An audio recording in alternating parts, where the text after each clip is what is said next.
Hi there. If you've clicked on this video, chances are you or someone you love is feeling the weight of postpartum depression and you're looking for answers. Maybe you've tried to push through it, telling yourself you should be happy, you should be grateful, but inside something feels off. I know that feeling well. I've been where you are, and what I want you to know is that this isn't just a struggle to get through. It's a turning point. You are in a profound, potent time of transformation. The version of you that existed before motherhood isn't lost. She's evolving. And the emotions you're feeling right now, they aren't here to break you. They're here to wake you up. I'm Jessie Rothman-Church, and in this video, I'm going to share the tool that changed everything for me, a soul contract reading. This isn't just about easing depression. It's about unlocking the deeper purpose that's calling you forward. So if you're ready to explore how this moment of struggle could actually be the key to discovering your soul's true path, the one that will lead to your greatest sense of fulfillment and happiness, let's dive in. Hello, and welcome to this presentation on the art of discovering your soul's purpose. I am Jessie Rothman-Church, here to tell you how a fairly simple tool catalyzed a huge shift in my life for the better. This tool is called a soul contract reading, and I will be explaining more about this during the presentation. But first, let me tell you a little about me. I am a mother, a sister, a daughter, a wife, and many other things. And these days, I prefer to identify myself as an explorer. Some of my greatest memories as an explorer were created in my early teens, when my parents sent me to this amazing summer camp in the Caribbean. Sailing and scuba diving was the order of every day, and nights were filled with stargazing and study of the unseen underwater world. On that adventure, I was in a state of curiosity every day and open to whatever surprises the universe had for me. I felt safe, powerful, and so connected with nature. This feeling of freedom and curiosity stayed with me for a long time. I took it to college, to my travels around Europe, Israel, and Egypt, to my first career as a summer camp director, and into the first several years of marriage and motherhood. But after the birth of my second child, something began to change. That explorer inside of me became shadowed by the struggle of trying to be all things to all people, including myself. My children became my happy place. The love I felt for them and from them was like nothing else I had ever experienced. I tried a few new jobs that I thought would satisfy my career desires, while also giving me plenty of time with my kids. I became a real estate agent, then a bookkeeper, and even went back to school and gained a second degree in accounting. In the midst of trying to navigate through all of this, I somehow got lost. I found myself unable to enjoy my work, and even more upsetting, I was unable to enjoy my children too. Everything in my life began to suffer. My relationships, my finances, my health, and my confidence in my ability to create the life I had envisioned for myself when I was young and free. Eventually, my ability to mask my pain weakened, and one day, during the nightly routine with the kids, I was lying in bed with them, reading an all-time favorite, Caps for Sale. Right at the part where I was to sing out, "Caps, caps for sale, 50 cents a cap," I found myself unable to hold it together any longer, and began to cry right there with my boys on either side of me. It was at that moment that I finally surrendered to the fact that I needed help.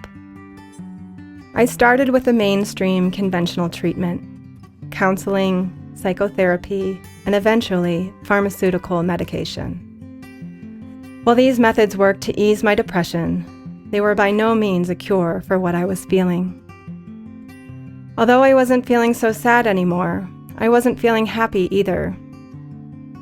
Deep inside, my heart was still telling me that there had to be a different way of living, one that would allow me to have it all: the meaningful career, the adventures, the joyful family time, the precious me time. Luckily, the help I had found allowed me to dust the cobwebs off of that explorer trait inside of me, and I was able to follow a breadcrumb that changed everything.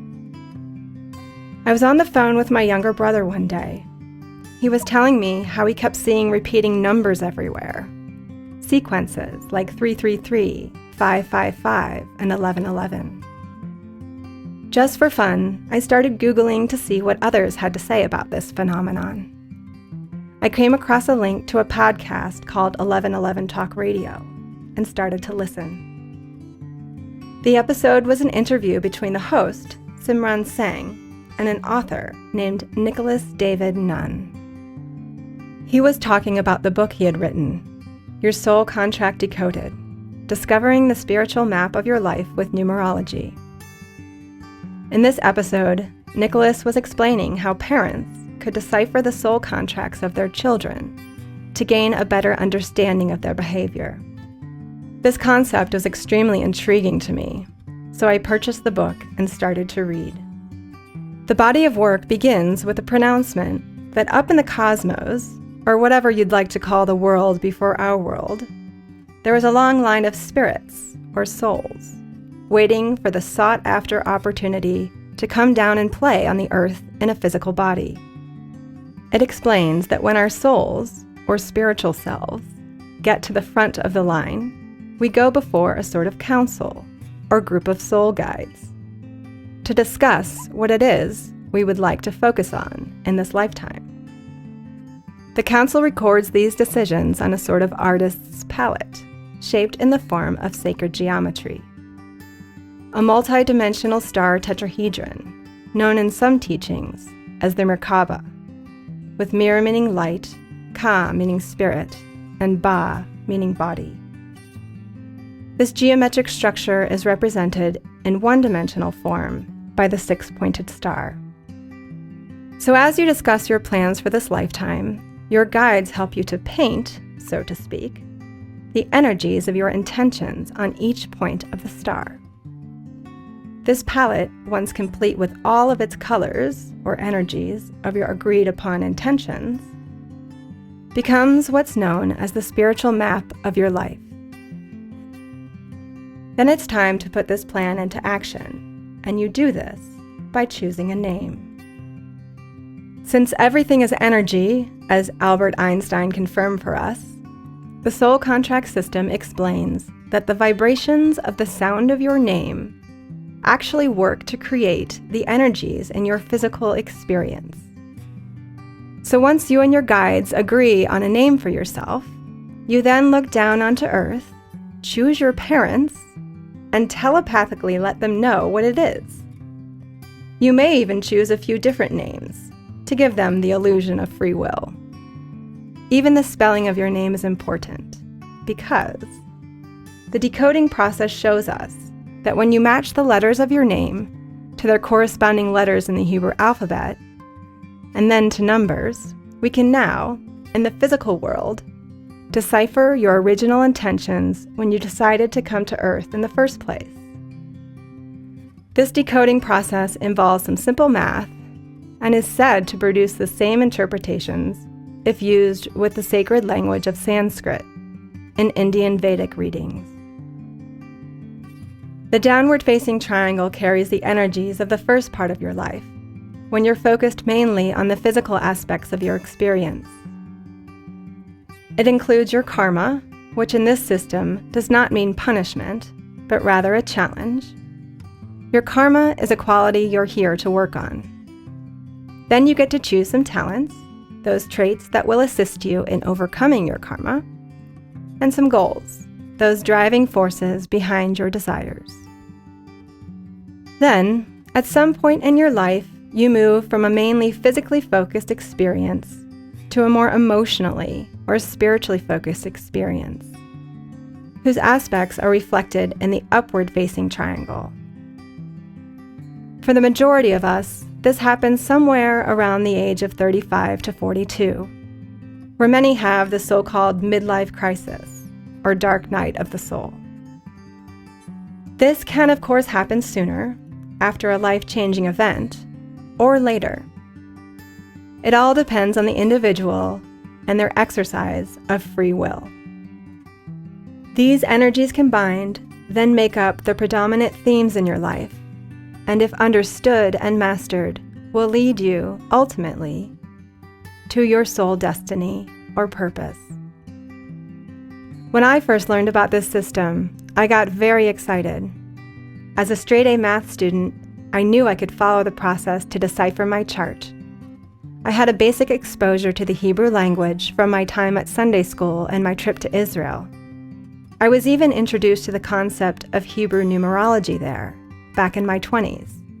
But apparently, I had different interests then. After decoding my birth name chart and reading the interpretations, I was pretty much baffled by the accuracy of the system. My numbers said that in this lifetime, my ability to speak would be challenged in some way, that this was part of my karma and would be a catalyst for growth in the future. This interpretation resonated deeply with me, as I remembered my elementary school days being pulled out of class to visit a speech therapist. I had a very hoarse voice, and while my big sister teased me that it was from crying so much, the doctors told me it was treatable and sent me to a therapist who told me to whisper. This karma has shown up in my life again and again, in many different forms and at many different ages. It was there when I didn't stand up to a bully, when I was a pleaser for my boss instead of asking for what I needed, and when I stayed silent about my depression for way too long. The other aspects of my chart resonated deeply as well. They told me about my talents that I had buried and the driving forces behind many of my goals. For the first time in several years, I became excited rather than fearful and anxious about the mystery, the unknowns that lie ahead. That explorer inside me had discovered new territory, and since I wasn't quite yet ready to venture out into the world again, I went to my next favorite place for exploration: YouTube. I downloaded the app on my phone, plugged in my headphones, and listened to new material at every chance I got. I wanted to understand how this spiritual system of numerology was able to read me like a book, and I wanted so deeply to find an acceptable explanation for this total 180 in my life, this complete opposite turnaround from the person I once believed myself to be. The first phrase I typed into the search box was soul purpose. This came back with hundreds of videos, and the first one I saw with a mainstream, familiar face was an episode of Oprah Winfrey's Super Soul Sunday. Oprah was interviewing an author named Carolyn Mace, who was sharing her beliefs about predestiny and sacred contracts. Since Oprah was talking about this stuff, I knew I wasn't going off the deep end in my quest for more. This was exactly the kind of confirmation I needed to give myself permission to set aside my, quote, practical, productive thoughts and continue on to explore this mystical topic. I listened to Oprah interview Elizabeth Gilbert, Wayne Dyer, and many others, and I followed them to TED Talks, podcasts, Facebook, and to any of their books I could listen to on my precious headphones. Washing the dishes, doing laundry, cleaning the house, driving. Whenever my work or family did not require my attention, I was listening. From there, I discovered even more inspirational teachers. Each one had a special style in delivering their messages, and over, in different ways, what I kept hearing the loudest were their teachings about the laws of the universe, the oneness of our existence, and the fact that our ticket to a life of ease and flow is waiting for us at the point where our actions and soul's intentions meet. Teacher after teacher reconfirmed for me the theories presented in the soul contract work, and in time, my explorations put me on an even deeper journey of healing and self-discovery. The flame inside of me was rekindled, and since that time, my life has been overflowing with blessings beyond what I knew was possible. With the support of some precious friends, both old and new, and some amazing mentors I have found along the way, I have been led to this joyful, purpose-driven moment, creating this presentation in service to the healing that this world so desperately needs, and to assist those on a similar path who are seeking something more. If you are still with me, I believe you are one of those people seeking. And in the next 8 minutes or so, I would like to offer you a glimpse into what I have come to understand and experience about the path to a life of meaning, ease, and joy. As Nicholas explains in his book, Your Soul Contract Decoded, and as I have come to believe from my research and healing, our world is governed by at least 3 universal laws. These are the law of attraction. If you've seen the movie The Secret, you know what I'm talking about. It's basically the rule that goes against what you learned in science class. It says that opposites do not attract, but rather, like attracts like. What you give is what you get. Then there's the law of opposites, that makes the law of attraction seem like a bunch of crap.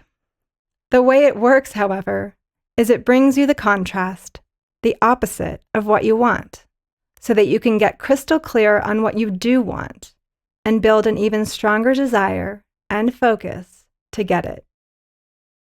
The third law, and the most important one to investigate in terms of this system, is the law of karma. In this system, karma is not seen as a punishment, but more of a challenge or area for growth. In Chapter 1 of his book, Nicholas explains that within your karma lie the gifts you are to bring to the world. He then goes on to acknowledge that this might not be the most pleasant thing to hear. But in doing this work, I have come to see the beauty of it. When we have the courage to face and overcome our challenges, we are often driven to share our experiences with others, so that they may do the same. This is how my story is playing out, and it is indeed, as promised, bringing me to a place of further evolution, contribution, and joy.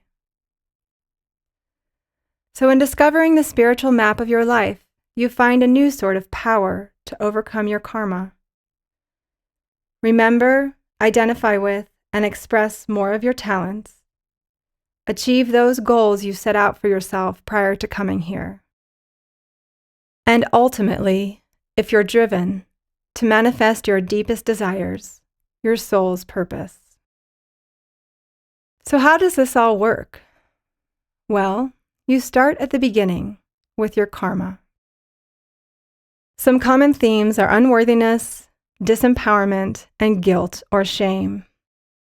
Karma is usually a deep-rooted belief or emotion that you seem to bump up against throughout your life journey. I think I've had all of these to a certain extent, and there are several others that can exist as well. And if we look at life's path as more like a spiral rather than a straight line, we see how we can be going along just fine for a while, but then we bump up against that karma or challenge that seems to never go away. It comes at various ages, in various situations, often among various different people, but the theme of the challenge is the same.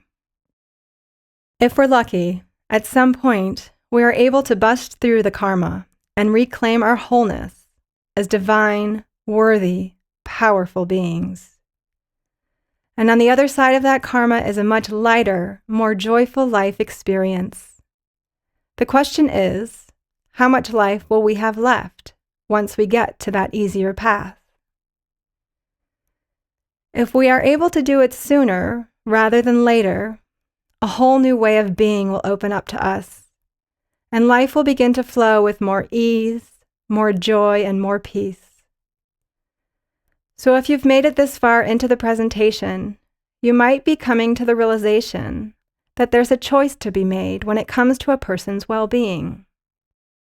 This choice can be explained as the choice between the lower path of the ego, or struggle, walking the spiral journey with challenges or karma intact, or walking the upper path of your original spirit, which is blissful, living in concert with the gifts, talents, and purpose you intended to express when you came into this lifetime to begin with.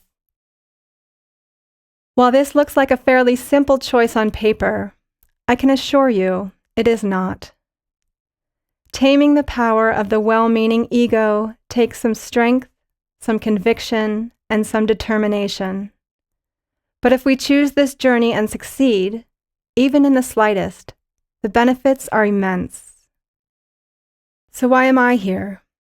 Why am I creating this presentation, entering into this venture of helping others to discover their value and their purpose?